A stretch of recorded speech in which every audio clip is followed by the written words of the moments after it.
Yn bryd torri lawr hiliaeth systemig. A sylweddoli bod hiliaeth yn dal I fodoli. Casineb o gwmpas y ffordd da ni'n edrych. A dim digon o barch. Un gwahaniaethau. A'n prydferthwch. Gwahaniaethau sy'n plethu mewn undod. Gyda'n hunaniaeth a'n Cymreicdod. Ond rydyn ni angen gweld cynrychiolaeth deg. yn ein hysgolion. Yn ein swyddi.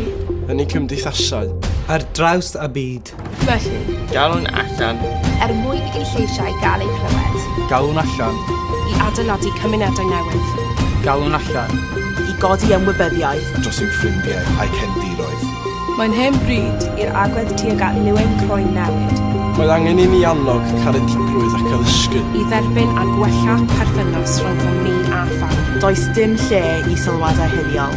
Os ydych chi'n ei clywed, Mae'n rhaid. Galw. nhw, Allan. does dim lle i'r agfarnau. Os da chi'n ei gweld, mae'n rhaid. Galw. Allan.